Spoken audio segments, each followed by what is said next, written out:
Essa é uma questão que já vou deixar aqui pra galera, não tô levantando nenhuma bandeira, não, né? é lógico, Isso falando aí. Não, é porque assim, porque às vezes você vai falar alguma coisa, o cara já vem, poxa, esse jogo... Galera meio que viaja, né? Mas vamos lá, assim.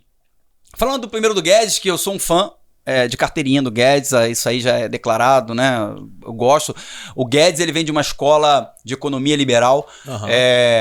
Ele é um liberal por si só. Ele não é um cara que olha esquerda ou direita, deixa eu falar isso pra vocês. Ele é um capitalista. Todos somos. Todo mundo. Ah, mas a China é comunista, socialista, blá, blá, blá. Mentira, nada no capitalismo lindo e bonito aí. Então para de bobeira. Vamos lá. Mas falando do Guedes é um liberal.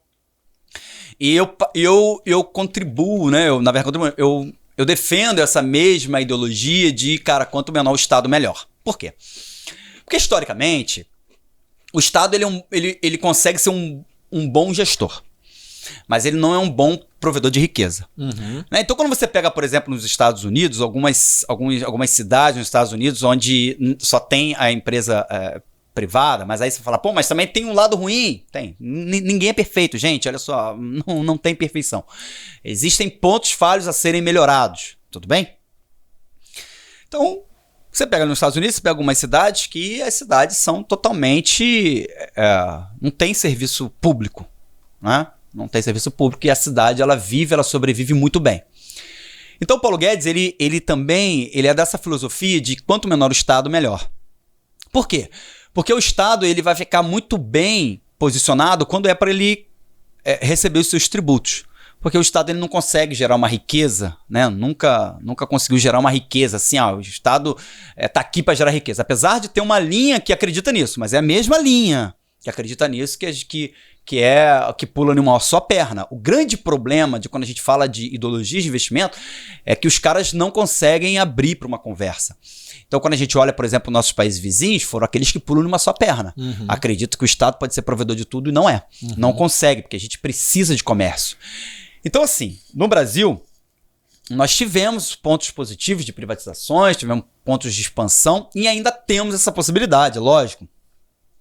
Fica aí um bom legado para o próximo governo, e por mais que já estejam falando algumas coisas aí de que vai deixar uma dívida, não é verdade. O Brasil ele fecha o ano no azul. O Brasil, não sei se vocês acompanharam, mas o que acontece? Isso é incrível, cara. Que eu vou falar para vocês aqui. Em uma crise, pensa numa pirâmide, né? Numa crise tem algo que é interessante. Numa crise como nós estamos vivendo, o bilionário passa a ser milionário, o milionário já não é mais aquele cara milionário, mas ele continua rico. Então, o rico, teoricamente, ele perde um pouco seu poder. E a pobreza, ela estica. A extrema pobreza, ela acaba esticando. Por quê? Porque ela sente, claro, o cara que é empresário, ele teve que demitir muitas pessoas. Consequentemente, aquele cara que demitiu, que também tinha empregados, teve que demitir. E assim sucessivamente. Tudo bem? Então, a extrema pobreza, ela estica também numa crise. Mas não aconteceu isso no Brasil.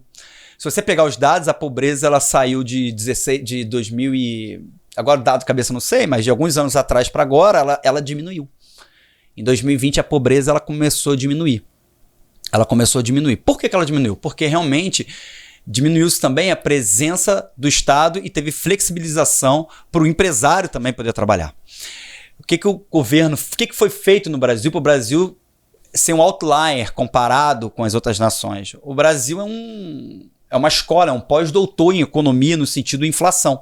Então o Brasil correu com isso. Quando ele correu com isso, ele também tira um pouco da carga tributária. Tirando um pouco da carga tributária, eu consigo dar flexibilidade, eu consigo ajudar meu pequeno empresário. O cara que está começando no seu meio, o cara que está começando no seu simples, e esse cara ele começa a empregar. Né? E aí às vezes ele começa a empregar, tudo bem, eu sei que o CLT é importante, eu defendo o CLT. Mas ele também consegue empregar outras pessoas. Então a gente teve esse movimento. Então o Brasil ele deixa assim um bom legado, cara. Eu não estou defendendo o Bolsonaro, não estou defendendo o Lula, não. Estou olhando aqui para o que está sendo feito. Legado foi esse. Vamos lá. A gente está com... O Brasil estava com 14, quase 15% de desempregados. Nós estamos agora com 9,8, equivalente a 10 milhões de pessoas. Você fala, pô, mas é muita gente. É muita gente, mas não são 17%. Sim. Né? Que era muito mais. Nesse momento de crise... O Brasil é um grande player no mundo, né? E o que eu vou falar aqui, cara, eu nem sei se eu vou entrar nisso agora, mas... O Brasil é um grande player no mundo, né? Um grande player no sentido de exportação. E o brasileiro, ele meio que bate no peito, o governo também bate no peito, dizendo, nós somos a nação que exporta. Nós somos o mundo, a gente exporta para o mundo. O Brasil exporta hoje para 3/4 do mundo. Tem noção do que é isso? Quando a gente fala de alimento. Ótimo, perfeito. Só que a gente precisa sair de exportador e virar também um gerador de tecnologia, porque foi isso que aconteceu com Israel, Singapura. Quem são as grandes nações no mundo? São esses que geram tecnologia, nós precisamos fazer isso. Mas nesse governo foram feitos alguns pontos positivos, sim, sobre essas alianças com outras nações para desenvolvimento tecnológico, porque a gente precisa sair de um cara... Por exemplo, quando você vai para o agro, quando você olha lá o maquinário, é alemão. Uhum. Beleza, nossa terra é boa, mas o maquinário é alemão. A borracha que passa ali, é borracha alemã. Mas tinha que ser brasileira, cara. Entende? A gente tem que começar a gerar tecnologia, porque só assim a gente sobe a escala do desenvolvimento, mas ninguém quer. Agora eu tô falando de Brasil, tô falando de internacional. Né? Já tô abrindo aqui essa visão para onde é que tá indo. Então, assim, isso não foi construído nesse governo. Isso vem construindo ao longo dos anos. Mas nesse governo ele conseguiu trabalhar bem na pandemia. Nós estamos hoje com uma taxa de inflação que é menor que a da inflação nos Estados Unidos, isso é verdade. A gente consegue produzir mais, a gente conseguiu gerar mais empregos do que países como os Estados Unidos, por exemplo, nesse ano. Como que pode, né? O PIB de Nova York é maior que o PIB do Brasil. Olha isso, cara. Os Estados Unidos é uma potência, cara. Mas por que a gente tem que usar os Estados Unidos? Porque ele realmente é o grande player, tá? Então fica assim um legado. Fica um legado para o próximo governo. E aí, beleza, entra o próximo governo. As pautas que estão sendo feitas nesse momento, eu vou citá-las depois. Mas vamos lá. Mesmo que o próximo governo, ele não vai ser a favor de muitas privatizações, algumas talvez aconteçam, porque já estão com a agenda, e eu acho que é estratégico ali, o governo também. O governo não vai ser um governo só de pautas deles, sabe, Congresso ali, assim, ele vai ter que migrar para o centro. Então, tem toda uma questão ali, umas pautas que tem que ser preenchidas, né?